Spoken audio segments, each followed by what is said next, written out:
নাহিদ রানাকে প্রথম ম্যাচ থেকেই খেলানোর পরিকল্পনা ছিল পেশোয়ার জালমি। ভাবছেন কিভাবে কি করেই বা জানলাম।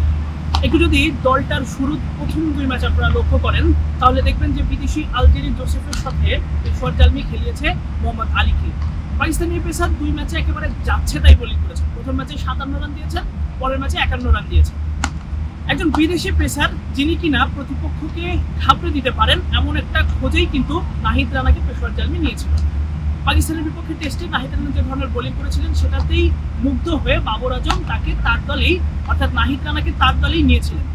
কিন্তু যখন নাহিদ রানা আসলে এনওসি পেলেন না, জিম্বাবুয়ের বিপক্ষে প্রথম টেস্ট খেলে তাকে আসতে হলো, আর এই সুযোগে কিন্তু লুক উডকে তারা বদলি হিসেবে নিয়েছিল এবং প্রথম দুই ম্যাচে যখন মোহাম্মদ আলীকে দিয়ে তারা চেষ্টা করেছে তাদের পেস বোলিং ডিপার্টমেন্টে ভালো কিছু করার জন্য, সেই আলী যখন দুই ম্যাচে 50-এর বেশি রান দিয়েছেন তখন তারা লুক উডকে খেলিয়েছে এবং এই লুক উড এই সুযোগটা পেয়েই কিন্তু দারুণভাবে কাজে লাগিয়েছে। প্রথম ম্যাচেই 22 রান দিয়ে কোনো উইকেট নেননি। তার প্রথম ম্যাচ যেটা পেশোয়ার জালমির তৃতীয় ম্যাচ ছিল, এর পরের ম্যাচে তিনি 28 রান দিয়ে 3টা উইকেট নিয়েছেন এবং তার পরের ম্যাচে তিনি 25 রান দিয়ে আবার 2টো উইকেট নিয়েছেন। খুব স্বাভাবিকভাবেই লুক উডকে বসিয়ে নাহিদ রানাকে খেলানোটা পেশোয়ার জালমির জন্য অনেক বেশি কঠিন ছিল। এখানে আরো যে গুরুত্বপূর্ণ দুটো ব্যাপার কাজ করেছে সেটা হচ্ছে যে প্রথমত তারা এর আগের ম্যাচটায় লাহোর কালান্দার্সের বিপক্ষে লাহোরের মাঠেই জিতেছে এবং সেটা বেশ বড় ব্যবধানে 7 উইকেটের ব্যবধানে জিতেছে এবং সেখানে আলজেরি জোসেফ 3টি উইকেট নিয়েছিলেন এবং লুক উড 2টি উইকেট নিয়েছিলেন। খুব স্বাভাবিকভাবেই এই দুজনকে বসিয়ে অর্থাৎ উইনিং কম্বিনেশনটা ভাঙতে চায়নি পেশোয়ারের টিম ম্যানেজমেন্ট। তাই তো রানা যে খেলবেন না সেটা আমরা আসলে আগের রাতে বা আগের দিনই আসলে একটা ধারণা করতে পারছিলাম এবং সেটা নিয়ে একটা আলোচনাও আমরা করেছিলাম। ওয়ালটন আবারও মিলিয়নিয়ার অফারে ওয়ালটন ফ্রিজ কিনে আপনিও হয়ে যেতে পারেন মিলিয়নিয়ার।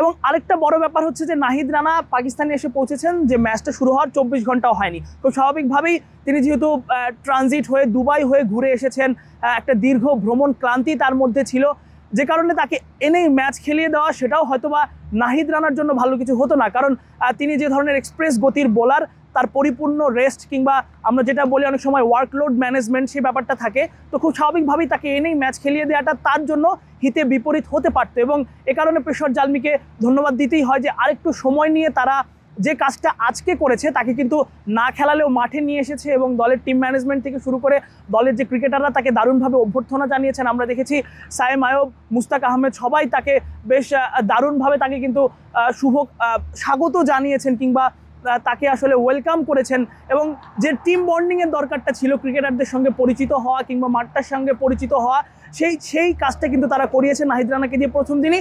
এবং তাদের খুব স্বাভাবিকভাবেই নাহিদ রানা যেহেতু এসেছে, বাংলাদেশের ক্রিকেট ভক্তদের তার প্রতি নজর থাকবে, পেশোয়ার জালমির প্রতি নজর থাকবে এবং সেটা কাজে লাগাতে তারা খুব স্বাভাবিকভাবেই ব্র্যান্ডিংয়ের কাজটাও কিন্তু করেছে। আমরা বারবার দেখেছি অনেকগুলো ক্যামেরা বারবার করে নাহিদ রানার ছবি তুলছিল, ভিডিও করছিল কিংবা তাকে ফলো করছিল।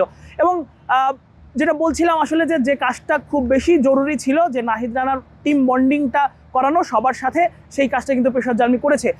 এবং এখন দেখার বিষয় যে আসলে এই ম্যাচটা এখন যেহেতু ম্যাচ চলছে, আমি যখন কথা বলছি তখন কিন্তু কোয়েটা গ্ল্যাডিয়েটর্সের বিপক্ষে খেলছে পেশোয়ার জালমি এবং তাদের দুই বিদেশি আলজেরি জোসেফ এবং লুক উডকে নিয়ে, এবং তারা দুজন আসলে কেমন করে সেটাই দেখার। এবং লুক উডকে কিন্তু আসলে রানার বদলি হিসেবে নিয়ে তাকে বাড়ি পাঠানোরই পরিকল্পনা ছিল, কিন্তু যখন তিনি পরপর 3 ম্যাচেই ভালো বোলিং করেন তখন আর তাকে কিন্তু পাঠাতে পারেনি পেশোয়ার, তাকে রেখে দিয়েছে।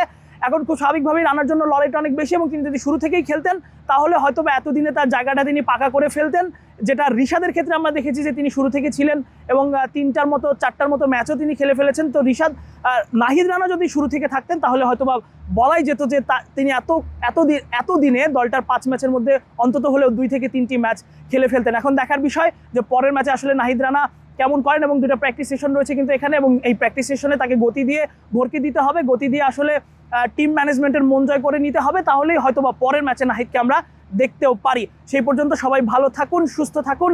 আমি তাসফিক পলক, পাকিস্তানের লাহোর থেকে এতক্ষণ আপনাদের সঙ্গে ছিলাম।